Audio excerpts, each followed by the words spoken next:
Hello everybody, I'm Jen and I'm the host of HSP Extrovert Awareness Week, and this video is one that I'm making especially for family and friends of HSP Extrovert. So I'm calling it the Family and Friends session, the do's and don'ts of interacting with a loved one who is a HSP-E.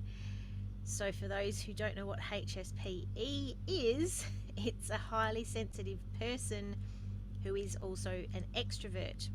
It's a very small subsection of the population, very unique, and one that is very dear to my heart because I am a HSP extrovert as well. So my mission in this world is kind of twofold. One is to help educate the world about the amazing, unique bunch of women known as highly sensitive extrovert women, and the second part of my mission is to show all HSP extrovert women out there how amazing they are, to help them overcome some of the challenges that come with being HSP extrovert so that they can learn to shine their light bright and live into the strengths, and there are many, of being HSP extrovert and become what I call an evolved HSP. So that's living into the strengths, overcoming the challenges, and seeing your sensitivity as a superpower. So that's a little bit about me. I should probably open my notes so that I know what I'm talking about. So the way I kind of got into this is I have a Bachelor of Psychology, and while I'm talking, I'm trying to do two things at once. I'm trying to just find the live because I can't see the comments because I'm on Zoom. So I'm just trying to find where the live video is so that I can respond to any comments that are there. All right, got it. So I have a Bachelor of Psychology, and I basically use that and my further training and experience to help highly sensitive extrovert women. I'm also an registered advanced practitioner of BWRT, which is brain working recursive therapy, and that's something that's came along quite recently, and it's been the first thing since I did my degree, oh goodness, must be over 20 years ago. It's the first thing that's come along that has actually got me to think, wow, this can be a really good addition to my psychology degree. So I've trained in BWRT, and it's really, what I'm finding with my clients is it's really effective in helping them overcome trauma, anxiety, PTSD, anything that's traditionally quite challenging to help with. BWRT is making some really good inroads, and my clients are experiencing some really amazing transformations. So yeah, if you're interested in that, let me know. I'm happy to have a chat more about it. The other thing I wanted to reference before I start, because this is for the family and friends, I do have some short videos that I have created, and I highly recommend watching them if you want to really understand your HSP extrovert loved one. Or there's also a longer HSP extrovert discovery session, which I'll post the link to that, and that's basically goes through everything in much more detail so that you can really truly understand your HSP extrovert loved one. But I will give you a bit of an intro though, so if you are new to HSP extroverts, you'll get a bit of an idea.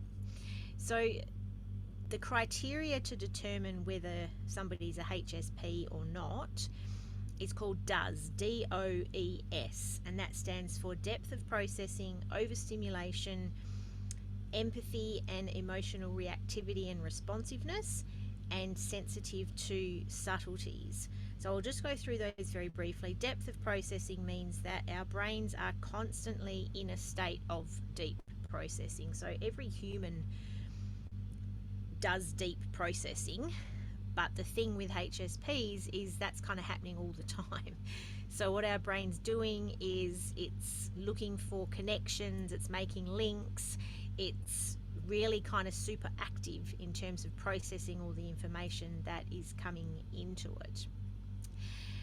Hence, a lot of HSPs spend a lot of time tired because we've got so much going on up here. So overthinking is a kind of layman's term for that. But yeah, so overthinking, depth of processing. The O for overstimulation. Our nervous systems are a lot more active than non-HSPs, so we get overstimulated much more easily. So it could be crowds, it could be a long day, it could be just a lot going on, it could be literally just clutter in our environment, loud noises, all those sorts of things add up to cause our nervous system to become overstimulated.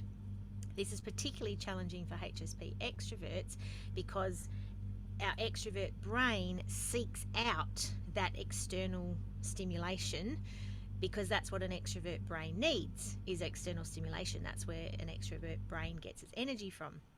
So overstimulation is something that, and finding that balance is something that's very important for HSP extroverts. E is the one that's probably quite obvious to most people, very high levels of empathy. So if someone you know is a really good listener, really caring, really compassionate, that usually means they've got high levels of empathy. And the emotional reactivity and responsiveness essentially means our emotions are much more pronounced than non-HSP. So if you think of people's emotions, everybody has ups and downs. So if a non-HSP was to graph their emotions, it'll kind of be like this, a bit of a wave throughout their days and their weeks and their months of their life. Whereas a HSP, their peaks and troughs will be much more pronounced. So our emotions are much bigger than non-HSPs. The S is sensitive to subtleties. So we pick up on things that most people don't. So we're the ones who are going to notice if you've had your hair cut. We notice subtle changes in tones of voice, subtle changes in facial expression. So if it sometimes feels like your HSP loved one is reading your mind, or if they have this kind of uncanny sense that something's up with you, that's why, because they do have the ability to pick up on those things. Oh, hi Heather, just saw that Heather's watching. Thank you for joining me. So that's the does criteria. Very, very briefly, I go through it in a lot more detail in the HSP Discovery intro session. The other thing I wanted to mention about being HSP is it's a trait that we are born with. So we can't help that this is how we are. We can't change the way our brains are wired. We can't change the fact that our nervous system is more reactive than a non-HSP.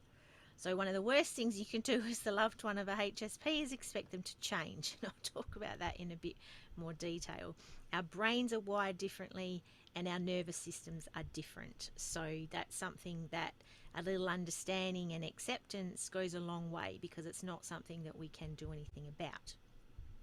The other thing I wanted to start off with before I really get started on the do's and don'ts for dealing with HSP extroverts is I want to briefly mention, and those who've been following me this week with all these live sessions, I have mentioned it, but I'm going to mention it again because not everybody watches every session, obviously. So I want to talk about the difference between hypersensitivity and high sensitivity in terms of being a HSP. So hypersensitivity is something that anybody can suffer from, and it's basically somebody who has never learnt to manage their emotions effectively. So emotional regulation is something that they've never learnt.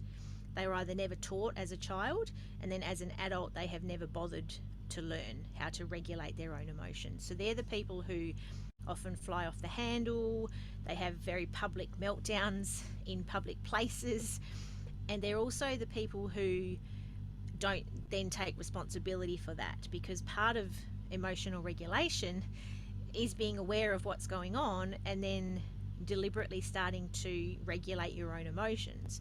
So people who are hypersensitive typically don't do that. An example that I always use, and apologies to people who've heard this time and time again, but if say you're in a workplace and there's a misunderstanding between you and a colleague, the colleague starts having a bit of a hysterical meltdown in the office, there's nothing you can say to calm them down. even a few hours later you approach them and try, because it literally is just a misunderstanding. They've misunderstood something you've said and they've flown off the handle. So a few hours later you approach them again and you try and kind of clarify and rectify the situation, but they just won't have a bar of it. Then you find out the next day that they've actually taken the complaint to HR about you and they've just turned it into this big deal. So that's an example of somebody who's hypersensitive. So they're not managing their emotions and they're allowing their emotions to manage them, and then after the fact they're not taking responsibility for their own outbursts and for their own extreme emotions. So that's somebody who's hypersensitive. So that can happen, a whole range of people, anybody in the population can be like that. HSPs can also be hypersensitive. If they're not managing their emotions and emotionally regulating themselves, they can also exhibit signs of hypersensitivity. The reason I bring it up though is because two reasons.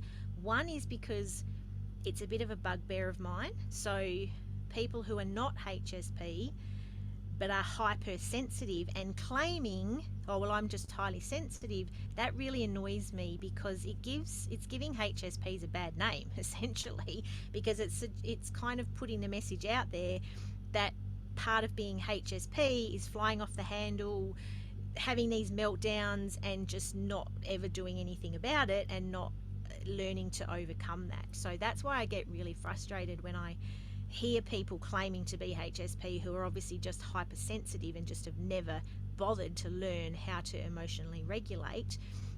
So that really frustrates me, and that's why I always talk about this. But the same goes for HSPs. So HSPs who have never learnt to manage their emotions effectively, the onus is on them to learn emotional regulation. And the beautiful thing about being HSP, one of the many beautiful things about being HSP, is we have vantage sensitivity. So we respond very well to positive intervention. So doing the work and learning to overcome these challenges is in some ways easier for HSPs because of this thing known as vantage sensitivity. The flip side of that is we're also more damaged by negative experiences, but I like to kind of couch it in the positive way, so it's easier for us to overcome those challenges. So responding to things like coaching, therapy, things like that, the results that HSPs get are much more pronounced and almost faster, I think, than non-HSPs due to this vantage sensitivity. So I just want to bring that up because I do not agree with using HSP, whether you are or not, as an excuse for poor behaviour, essentially, is what I'm trying to say. So it's up to us, it's up to all humans, I believe, to do the work to overcome the challenges that go with who we are and our upbringing and all that sort of stuff. But HSPs, when it comes to being hypersensitive, then that's very much something that I would encourage you to do, because you don't want the world to label HSPs as being crazy, histrionic, fly off the handle people all the time. That's not really the message we want to send to the world. So that's the difference between hypersensitivity and HSP. And if you're watching this live, please say hi. According to Facebook, I've got 2 people watching. I think one of them's Heather. If the other person is you, say hi and just let me know where you're watching from. If you're watching the recording or the replay of this, I really do, it makes a massive difference to me if you comment and let me know how things are going, because doing these sorts of videos is obviously takes energy, takes time, takes effort, and it's just so lovely when people comment and let me know how this is helping them. So if you are watching the replay, then I encourage you to share your thoughts in the comments and to just ask me any questions or just let me know what you think. Shane's there too. Hi Shane, thank you for joining me. As we go through any questions, please let me know. Okay, so now I'm going to get into the do's and don'ts for dealing with a HSP extrovert loved one. And I have to give a shout out to Warren, my fiance, because he helped me prep for this, because obviously he came up with a lot of these things, because I said to him, okay, what do you think people need to know if they're in a relationship with a HSP extrovert? So to start with, I just want to talk generally about relationships. So if you know a HSP extrovert, or if you're in a relationship with a HSP extrovert, or if you're related to a HSP extrovert, it's like any other relationship. It's about awareness on both people's parts so that challenges can be overcome with as little angst as possible. So it's up to the HSP extrovert to be aware of their challenges and struggles and their tendencies, but it's also up to the other person in the relationship to also be aware of their potential challenges or tendencies, so that the relationship, as I said, the challenges can be overcome with as little angst as possible. The other thing I wanted to mention, which I forgot to mention at the beginning, is you might wonder about I've got a bit of a strange background here. I'm actually travelling around Western Australia at the moment with my fiance Warren in our caravan. So I'm sitting here broadcasting live from the little seaside, beachside town of Exmouth, Western Australia. So if you're watching this from the other side of the world, you might like to Google Exmouth so you know exactly where I am. But yeah, that's why I don't have the pretty background, which I like having most of the time. It's a bit hard when I'm on the road. So I just wanted to reference that in case people notice and think, oh, this is a strange studio she's going live from. All right, what's next on my list? Okay, so yeah, what I was saying is that HSPs need to do the work, but so do non-HSPs. I have a very strong belief that in order to be decent humans, it's up to us to do the work to overcome any challenges, issues, whatever come from our past. It could be intergenerational trauma. There's a whole range of stuff. We're all born with stuff these days, or we develop stuff as we go through childhood, as we go through being teenagers, potentially getting bullied, potentially dropping out of school, whatever the things that happen to you in your life. It's important, I believe, to do the work so that those things don't dictate your life, so that and the way I like thinking about doing the work is it's a way for you to take back the power over your life, because you're not allowing the things that have happened to you to dictate how your future is going to be. So that's something that I also like to kind of really highlight. So here are some of the do's and don'ts. Thank you, Warren, for this, for some of these. He didn't come up with all of these, but he did help me with a few. So I think the other thing I want to mention here is that some of these challenges may or may not be relevant because it depends on the dynamic in the relationship. So for me, I'm a HSP extrovert and Warren is a true introvert, but he's not HSP.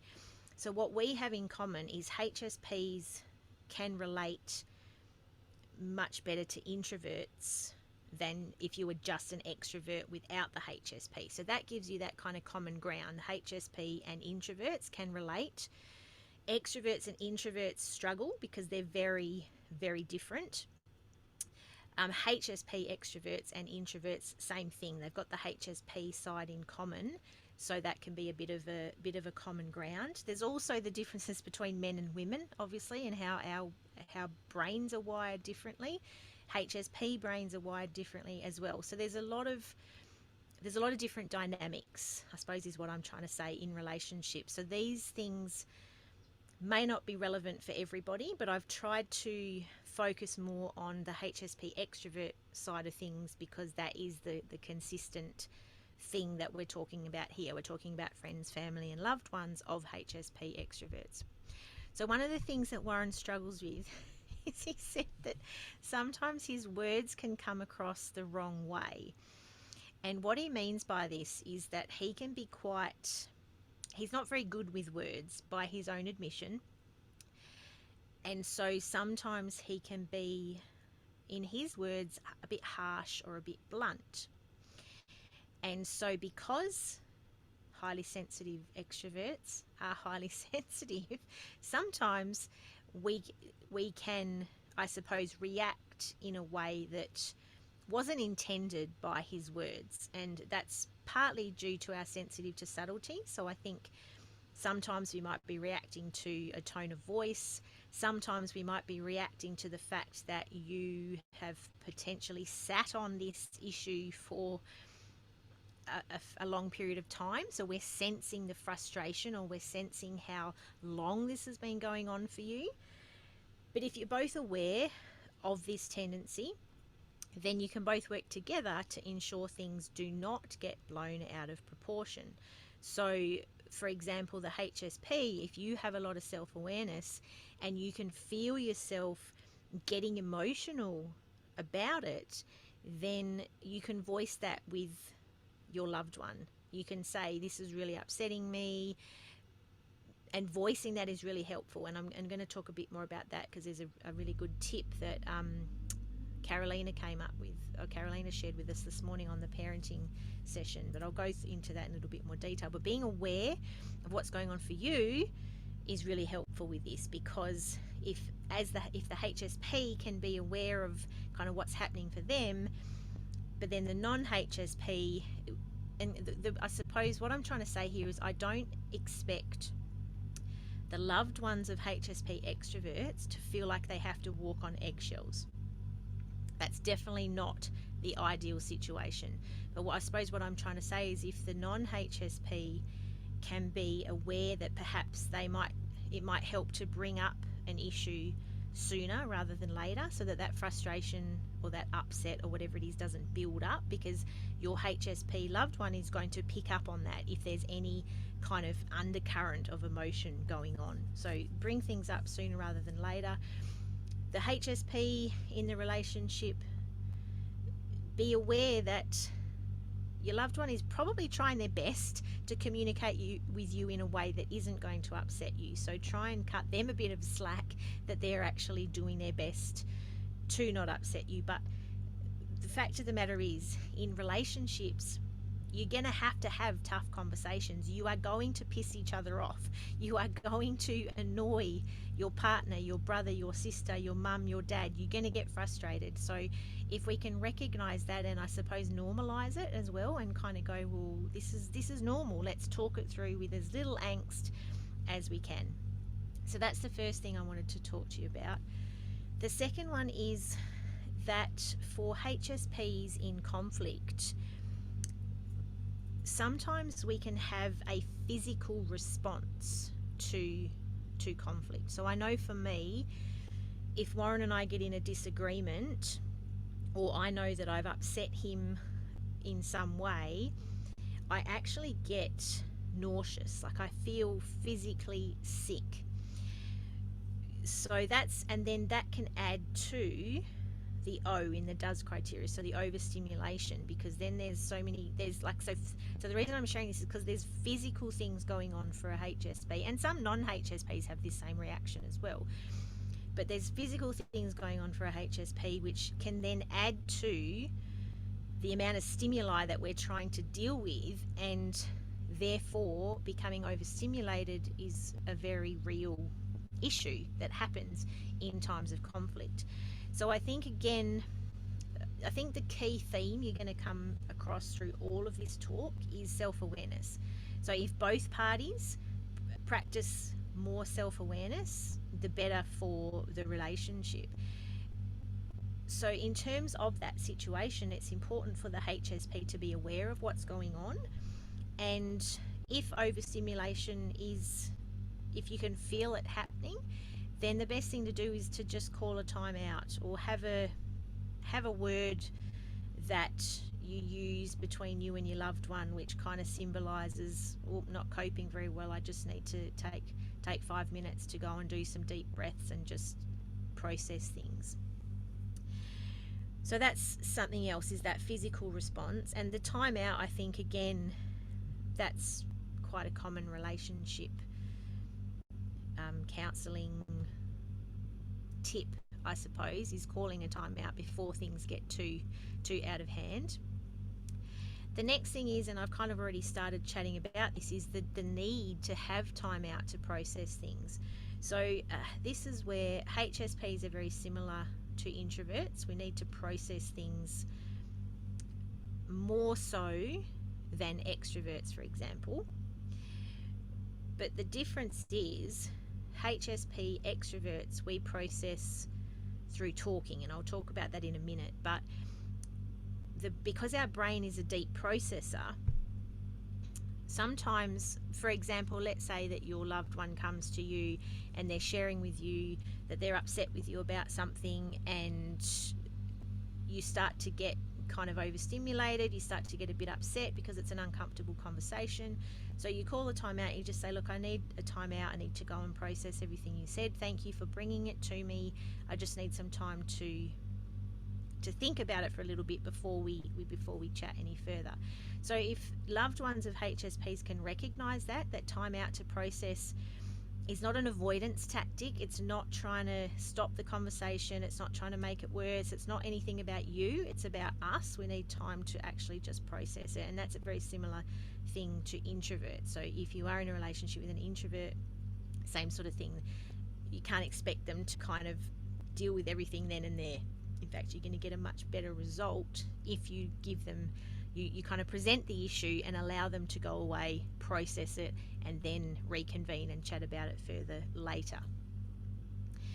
So I may as well move on to the bit about processing then, because the huge difference between introverts and extroverts is how we process. So extroverts process things through talking, whereas introverts process things before talking. So when a lot of the time extroverts just need you to listen, HSP extroverts just need you to listen.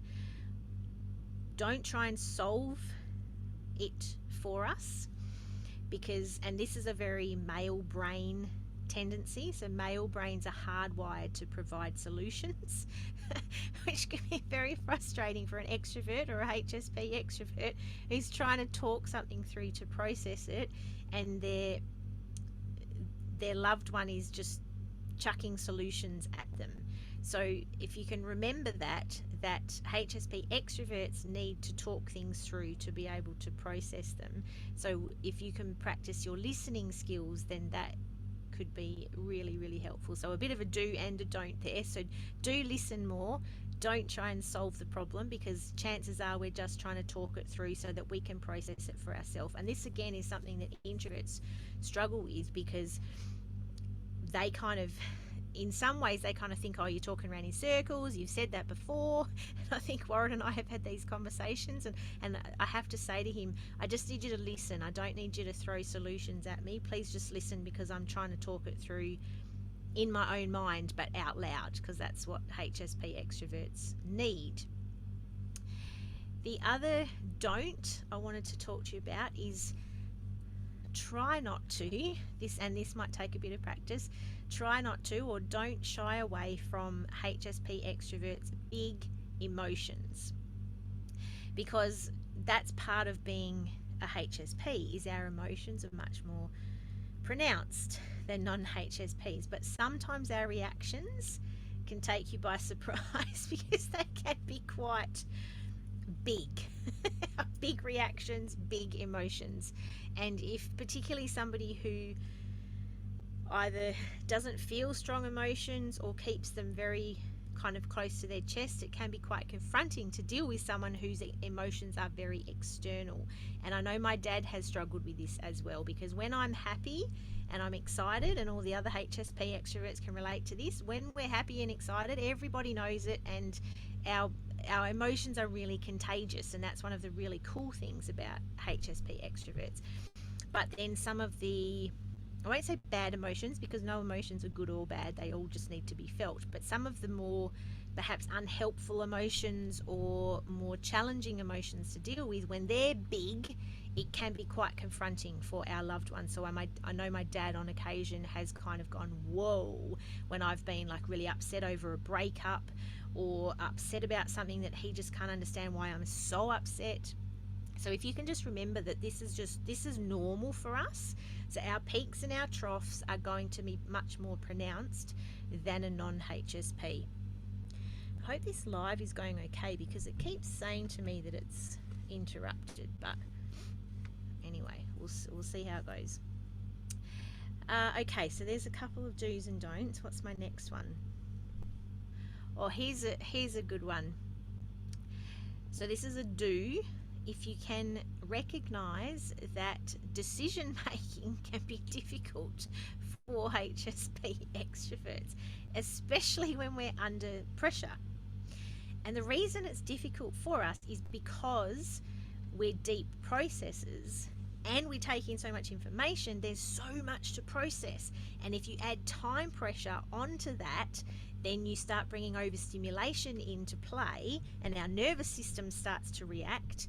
So that just then makes it even more difficult for us to try and make a decision. So the best thing you can do when you want your HSP extrovert loved one to make a decision is to help us talk it through and try to be patient with us, because again, it might seem like we're talking around in circles. It might seem like we're considering things which seem irrelevant to you, but that's just how our brains are wired. We can't help it. So if you can do those things, so first of all, just recognize that making decisions is difficult for us. I can't tell you the number of times I've stood in the shopping center, even going to the supermarket. So food shopping, here's an example. What Warren and I now do, particularly since we've been on the road, is he'll stay out in the car with Buddy and he'll go put petrol in the car or take Buddy for a walk around the park, and I'll go into the supermarket and I'll do the food shopping, because when he's there, the pressure is too much for me. My brain stops working and it takes me twice as long to actually do the shopping. so for the non-HSPs watching this, I'll share a little of the process that goes on. So for example, these are the things that I consider when I'm buying anything from the supermarket. I'll have a look at the ingredients, so I try to make sure that there's not too much. Oh, Carolina's just joined us as well. Hi, Carolina. So I try to make sure that there's not too much sugar in the product. Then I look at the different brands and the prices, so I try and get the best value for money, not necessarily the cheapest, because some of them might be $2 for 100 grams, whereas some might be $2 for 200 grams. So I'm trying to like do the maths in my brain as well. What else am I considering? I'm also considering like how long I need it to last for. So if we're shopping for, perhaps we're going to the beach for a couple of weeks and we're not going to have access to shops, so then I have to really make sure that I get the right quantity. So these are all the things that are going through a HSP's mind when I'm in the shopping centre. And so if Warren's there kind of hovering and looking at his watch and asking me how long I'm going to be, it just doesn't work. It just makes it even more difficult. So that's one of the things that we've done. But if I could just count, if I could have $1 for the number of times I've stood in a shopping centre trying to make a decision, even going to Bunnings sometimes when Woz is away, and I go to Bunnings and I just stand there, and sometimes it gets too hard and I just go, oh, I can't be bothered doing this today, so I just turn around and go home.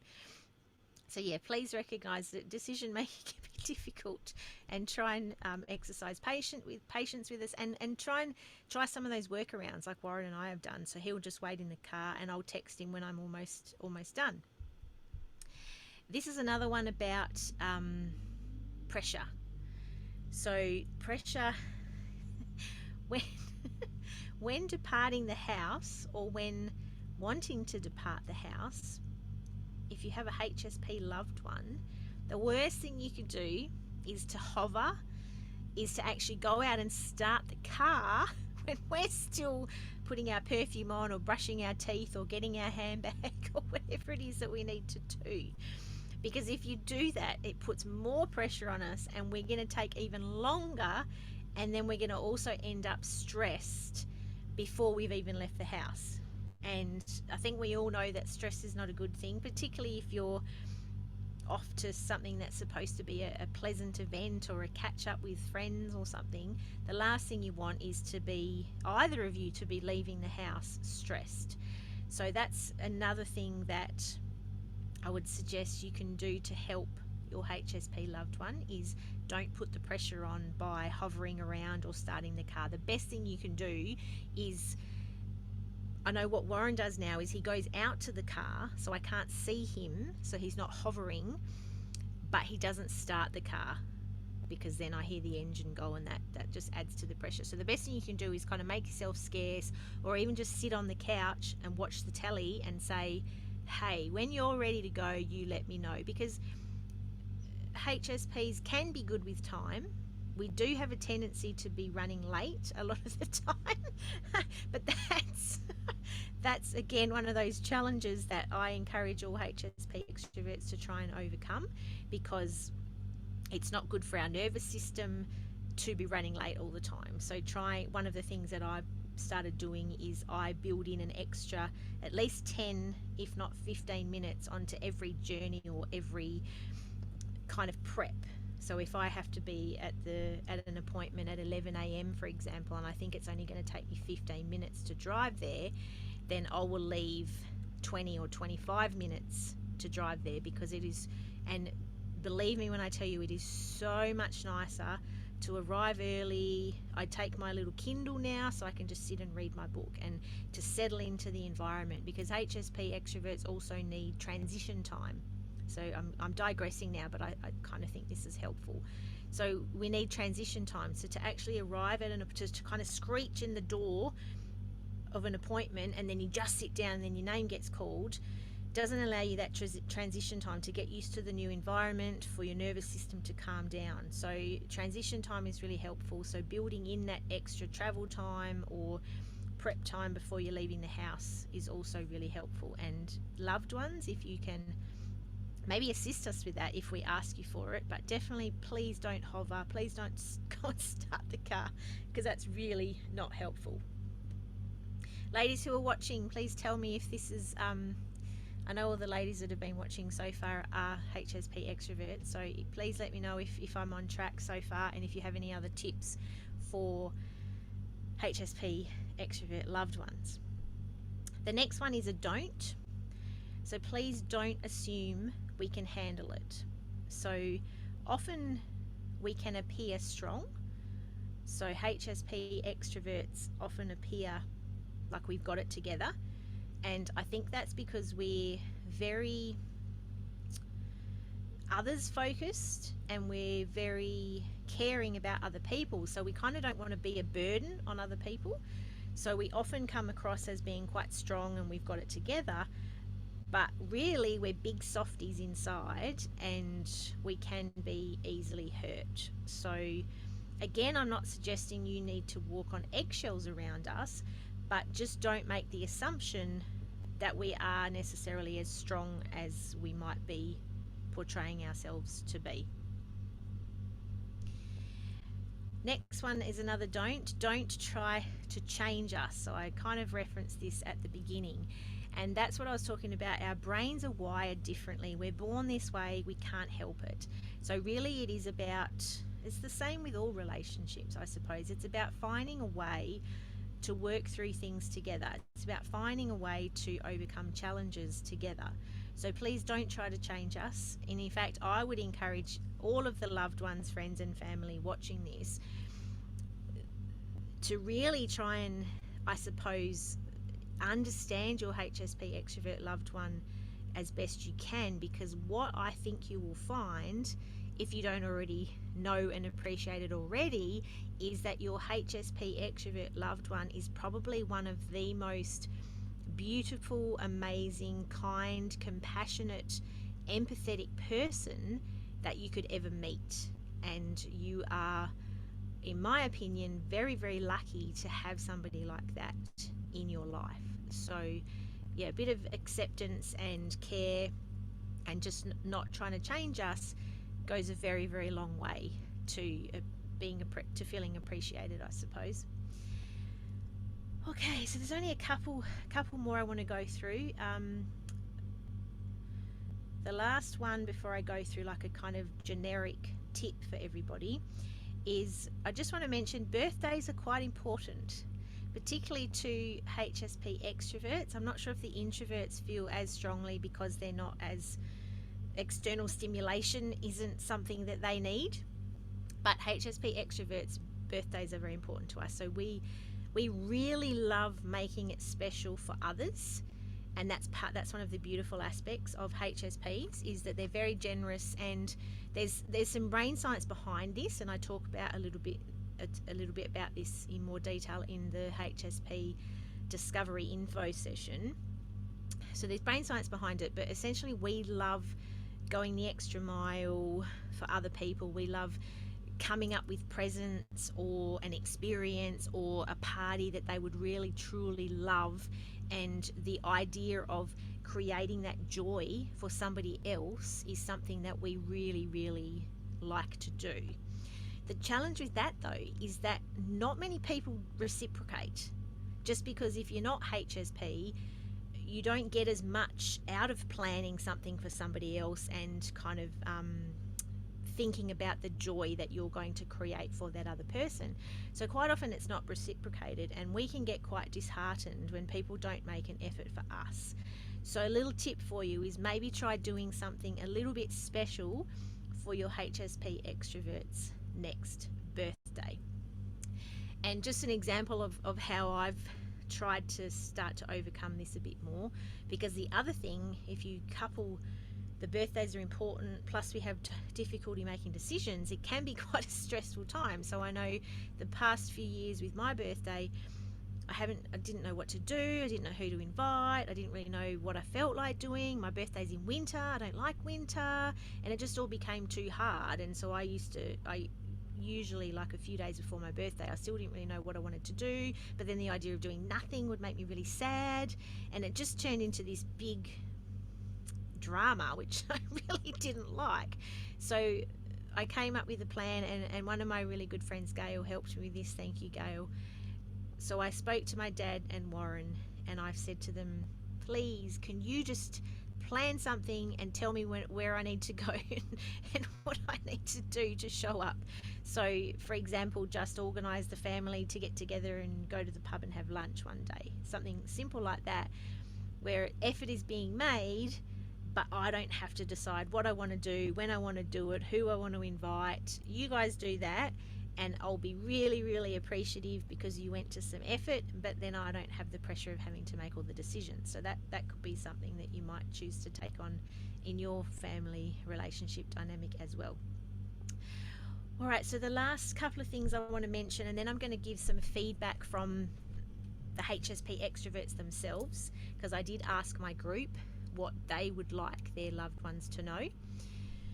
So I don't want to take too much more time on this, but the general tip I wanted to talk about was, this came up in my chat with Carolina Mariposa, who's a parenting expert for HSP children as well as HSP parents.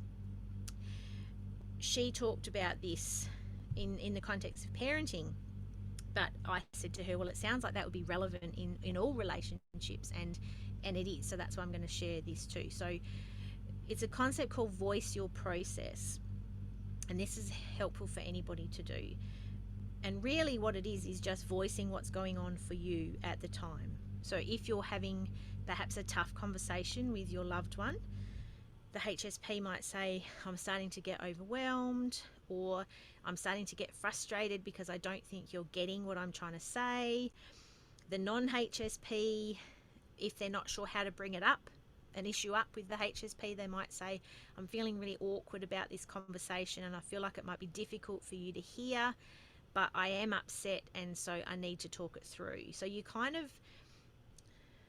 you're voicing through your thoughts and your emotions and essentially what's going on for you, and that can help to, I think, smooth the way a little bit, because particularly for the non-HSPs, like if you're starting to get really worked up and your temper is building, your HSP loved one is going to be able to sense that because they're sensitive to subtleties. So if you're able to voice that, then they feel, I think it's a way to kind of calm the situation, and it's going to help you calm as well if you're voicing and saying, I'm starting to get angry or whatever. And it's going to be easier for you to work together if you're both voicing your process. So I think that's a really, really powerful, just generic tool that you can use in all aspects of your life. The other thing it does is it helps keep the lines of communication open, which again is essential in all relationships. So that's the end of my do's and don'ts for family, friends and loved ones of HSP extroverts. I did want to share some thoughts from my ladies themselves. So I asked in the group, what do you really want your friends, family and loved ones to know about being HSP extrovert? So these are some of them. So Carol says she wants people to know that it's not a weakness. I love that. Oh, Penny's just joined us. Hi, Penny. Good to see you. Good morning to London. So Carol wants everybody to know that it's not a weakness, and I second that. As I mentioned earlier, I think being HSP extrovert is an amazing thing.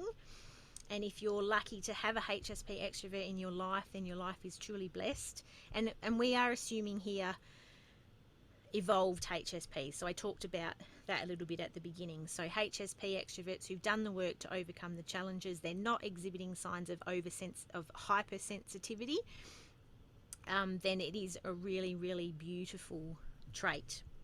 Jody wants people to know that it gives you special insight, heightened awareness to others' emotions and all creatures, and that's where some of the absolute awe and joy can be found for HSP extroverts, is to just have that affinity with nature, affinity with animals, and just be able to tap into the emotions of other people as well. I hope I'm going to say this name right. Marta. She wants people to know that there's a constant battle between doing all what's fun and social and having downtime to myself, and that I don't always get the balance right. Sorry. That is a classic HSP extrovert challenge, and Carol's piped in and said, yep, so completely true.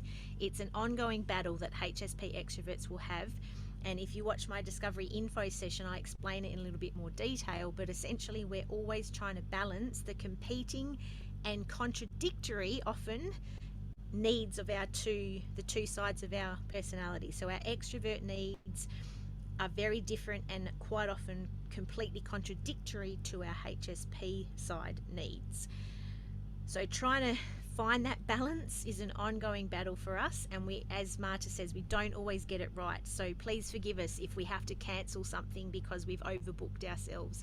It's not that we don't care, it's because we just need to respect our HSP side needs some time out. Peggy wants people to know that it isn't easy. That's true. And I think the one thing I did want to mention about this, the reason it isn't easy is because society is not set up for people with active nervous systems, deep processing brains. Society is overwhelming for HSPs because we live in a busy, crazy success I can't say success is what's kind of being thrown at us all the time, and you're not successful if you're not busy. The busier you are, the more successful you are. That is not an environment that is conducive to a happy life for a HSP, introvert or extrovert. So that's why it is difficult for us, is because we just live in a society that's not helpful for the way our brain is wired. So a bit of compassion would be really helpful when it comes to things like that. Jill wants people to know that I'm not angry, upset, nor is it anything personal when I need to spend some time alone. That's a really good point. And I think if other people are taking it personally, that's their stuff that they need to work through. But it is a good thing to point out that HSPs need downtime to rest and recharge because our brain is constantly going. Overstimulation is never far away. So if we do need to take time out, please don't take it personally. It's just us again trying to respect the needs of our HSP brain. Kim says, I can't help how I react emotional to certain things. So yes, that's what I was talking about. Our emotions are big, and it's okay to have big emotions, and in fact the joy and the awe and the excitement, they're very contagious, and people love being around us when we're having those big emotions. It's the other emotions that people struggle with a bit more. So again, just a bit of understanding and compassion. Heather wants people to know that's how I feel, and the way I think is my reality. Accept it instead of telling me it is not so or it's not okay. I think that's a really good one, and I think that probably applies to all humans, is that how we're feeling is our reality, and you can't tell someone that that's not a valid emotion. It is what it is, and it's about accepting that and finding a way to work through it together, as opposed to expecting the HSP to change their emotions or change their view of a situation. It's really quite unfair of humans to do that to each other. It's about respecting, this is how I'm experiencing things at the moment, this is my reality, this is how I'm feeling. Try and respect that in each other. Grace says, I can't help that I react emotionally or begin to have thoughts and anxiety that makes me spiral. I can't control it sometimes, and it's hard to learn to let it go. So this is an example, I think, of a common challenge that a lot of HSPs have that can be overcome. So the reacting emotionally, that's never going to go away because that's the E in the DOES criteria. But when we're talking about anxiety or spiraling thoughts or things getting out of control, then that's something that I really, really encourage all HSPs out there to get some help on that, because it can be overcome, and that's a really good example of moving into the space of being an evolved HSP where we live into the strengths. And it doesn't mean that we never have the challenges, it just means that we've kind of learnt how to overcome them and manage them more effectively, so that it doesn't impact us in an unhelpful way or the people around us in an unhelpful way. So yes, it's a common challenge, but I really encourage people, if that's what's going on, to get some BWRT, get some coaching, get some therapy. I highly recommend getting an HSP therapist coach or BWRT practitioner like me, because it is very helpful. All my clients have said that one of the biggest things I think that I have going for me to help them is that I just understand them, because I'm a HSP extrovert as well. Two more. So Terry, I think Terry was just sharing that she doesn't really tell people about being HSP, or not the people closest to her, and that's understandable. But she is inviting, I know she has helped other people learn that they're HSP as well, so I think that's a really beautiful thing to do. Helen wants people to know I'm not overreacting, it's not a weakness. Learning my own worth and appreciating my attributes as positive is an ongoing journey. I love that, Helen, and I love that you're starting to do the work, and you will reap the rewards and the benefits, because that's what I've noticed about all my clients is the benefits and the rewards that they get from doing the work is just, well, they will tell you, for some of them or many of them, they've said to me it's literally life-changing. So yeah, it is about learning to overcome those challenges that come with living in a world that doesn't understand us and that isn't set up for our brains or our nervous system. And just as long as you're taking baby steps in the right direction, that's all I think anybody can ever ask. But I guarantee you the efforts will be worth it at the end. So that's pretty much the end of the things that I wanted to share for you all. So once again, if you do have any questions, any comments, I love comments, as I said, because it's really lovely to know that these videos are helping people. So please share below your thoughts, share where you've been watching from. Even if you're watching this on the recording, please, yeah, let me know that you joined in from wherever you joined in from in the world. And I hope this chat has been helpful. If you're a HSP extrovert watching this, I highly encourage you to share it with your friends, your family, your loved ones, anybody you think would be open to learning more about who you are and what makes you tick and the things that you can do to improve the relationship. And if you're a family, friend, or a loved one of a HSP extrovert watching this, thank you for taking the time to build your awareness and educate yourself about how you can do things to really help your HSP extrovert loved one thrive and flourish in this world, because it is an absolutely beautiful thing to see when they do start to live into their strengths and own their sensitivity as their superpower. It's just amazing to see, and I think they're the sorts of things that the type of people that can really start to change the world as well. So thank you so much for watching, everybody. If you need to get in touch with me, my free Facebook group, the link will be below. My website will be below as well. If you are interested in chatting to me about anything that I offer, whether it be BWRT, one-on-one coaching, on my website there's an opportunity to fill in a form and contact me, and I'm happy to have a complimentary chat about what out of my products would be the most suitable for you. So please don't hesitate to reach out. If you are a HSP extrovert woman, please come and join my HSP extrovert group. It's an amazing bunch of ladies and they'd love to meet you. And I think that's all I really need to say for now. So thank you again for watching. Please take care of yourselves, please take care of each other, and I will see you all soon. Take care.